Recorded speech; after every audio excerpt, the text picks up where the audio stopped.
जय हिंद एवरीवन। आज हम लोग क्या करेंगे, जो काव्य खंड का जो 4th चैप्टर है जिसका नाम क्या है, प्रेमघन के द्वारा जो काव्य खंड का जो चैप्टर लिखा गया क्या है, स्वदेशी। स्वदेशी कविता लिखे हैं प्रेमघन। पूछेगा आपसे बोर्ड के एग्जाम में, स्वदेशी कविता के लेखक कौन है, तो प्रेमघन। हम लोग क्या किए थे पिछली क्लास में, घनानंद के लव स्टोरी के बारे में हम लोग पढ़े थे। बेचारे का तो लव स्टोरी सफल नहीं हुआ। ओवरऑल आपको बता दे, आप एक गाना वर्तमान में सुने होंगे, मैं ढूंढने को जमाने में जब वफा निकला, पता चला गलत लेके मैं पता निकला। वैसे ही था बेचारा घनानंद के साथ। ठीक है, बेचारा सोच के कुछ चलता है, हो जाता है कुछ और उसके साथ। मतलब कि वो चैप्टर खत्म हो चुका है, आप चाहे तो उसको देख लीजिएगा। ठीक है, हम लोग आज स्वदेशी कविता जिसके लेखक प्रेमघन है उनका पहले जीवन परिचय समझते हैं, फिर क्या करेंगे, स्वदेशी कविता को पढ़ेंगे। ठीक है, मोटा मोटा आपको बता दे, स्वदेशी कविता में हम लोग पढ़ने वाले हैं किसके बारे में, अपने स्वदेश मतलब खुद के देश के बारे में पढ़ेंगे कि लोग अपने देश से किस तरह से घृणा करते हैं। ठीक है, और उनके अपने देशों का चाल चलन रीति रिवाज सब अब बेकार लगने लगा है, हिंदी बोलने से शर्माते हैं।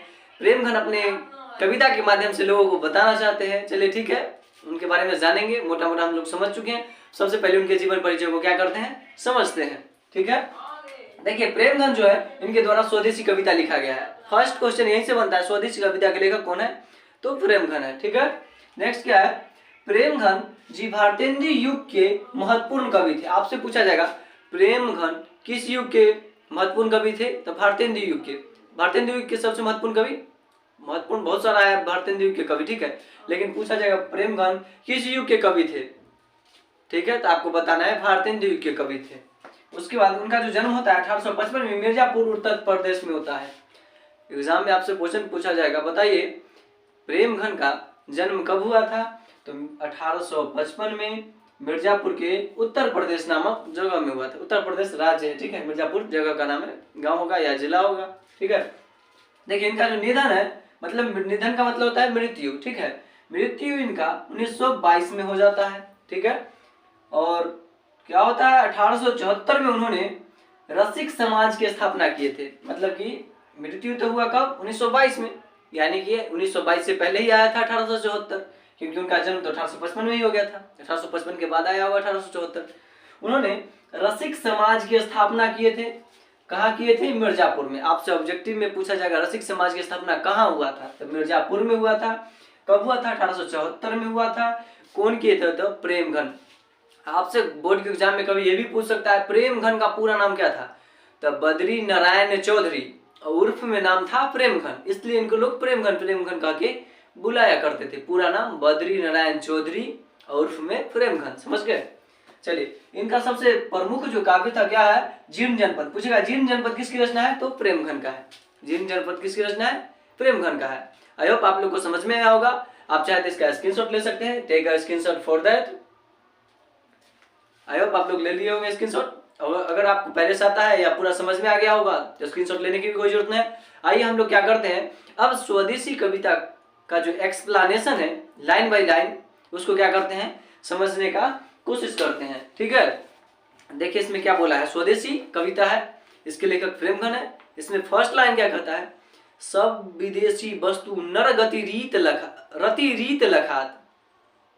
मतलब जितना भी अब विदेशी वस्तु है ना, नर मतलब व्यक्ति होता है, व्यक्ति को रति रीत लखात, मतलब स्वभाव और उससे क्या हो गया, लगाव हो गया है। जितना विदेशी वस्तु हो गया उससे क्या हो गया है, लोगों को बहुत भाग गया, बहुत अच्छा लग रहा है। ठीक है, भारतीयता कछु न भारत में दर्शात, मतलब भारत में ही ना भारतीयता दिख रहा है। कैसे नहीं दिख रहा है, इसके बारे में आगे प्रेमघन बताते हैं। मनुज भारती देखू कोई सकत नहीं पहचान, मुसलमान हिंदू कदे है कि ये क्रिस्तान। मतलब मनुज भारती मतलब बिना देखे हुए आप यह मतलब देख करके आप उसको कह नहीं सकते हैं जो कौन हिंदू है, कौन मुस्लिम है, या कौन क्रिस्तान है, कौन सिख है। ये सब आप बिना आप देख करके आप बता नहीं सकते हैं हिंदुस्तान में।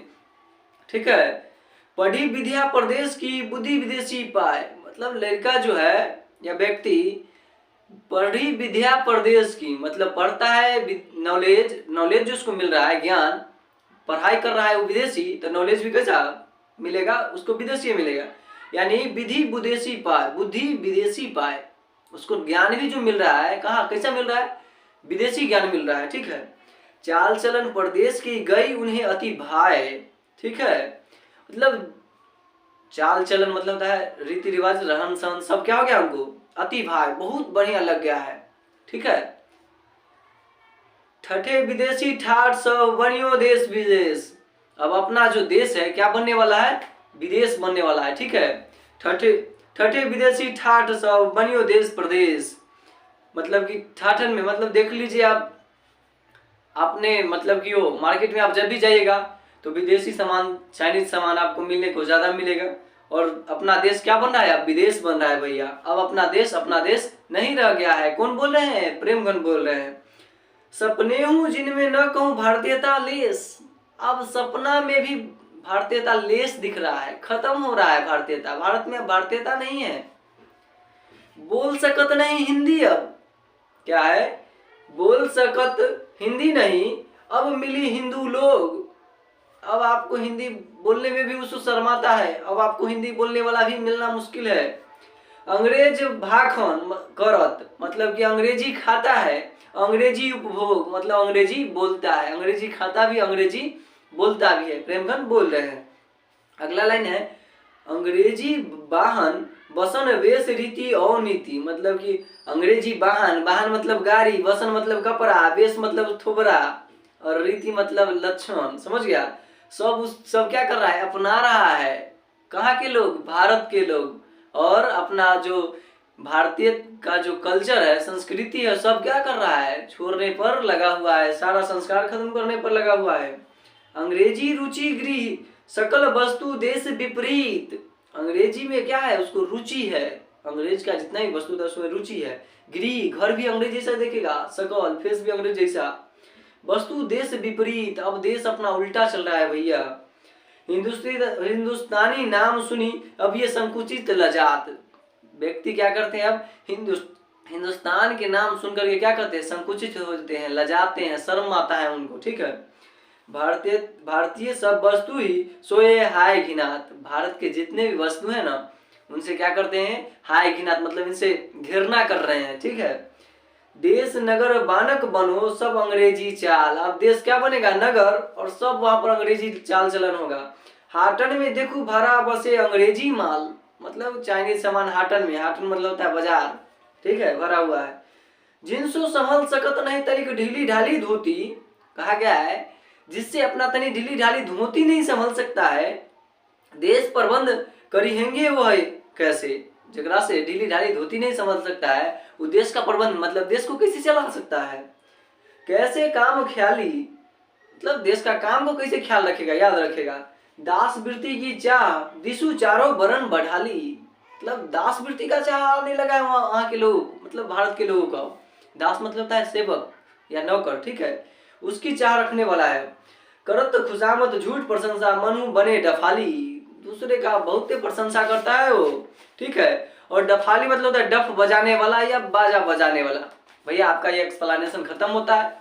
ओवरऑल इसमें देखा गया है अपने देश किस ढंग से अंग्रेजी वस्तु का उपभोग कर रहा है, खुद हिंदुस्तानी नाम सुन के लजाता है, मतलब भारत के अब किसी वस्तु का मतलब कोई इज्जत नहीं रह गया है। इंडियन कल्चर को क्या कर रहा है, लोग खत्म कर रहा है, वेस्टर्न कल्चर ला रहा है। इसमें प्रेमघन यही बताने की कोशिश कर रहे हैं जो आप मतलब इस बुक के माध्यम से कम जो स्टूडेंट पढ़ता है वो कम से कम हमारे भारतीय संस्कृति को बचा के रखे। यही प्रेमघन का मुख्य उद्देश्य है। आई होप आप लोग को समझ में आया होगा एक्सप्लेनेशन। एंड आप लोग कमेंट सेक्शन में जरूर बताइएगा जो यह एक्सप्लेनेशन सुन के आप लोगों को कैसा लगा। और बोर्ड के एग्जाम में भैया अगर ये एक्सप्लेनेशन आता है तो आपको 5 मार्क्स देके जाने वाला है। और ऑब्जेक्टिव में पूछे जाने वाला सवाल कुछ यही है, आप पहले ही देख चुके हैं। ठीक है, मिलते हैं नेक्स्ट वीडियो में, तब तक के लिए जय हिंद।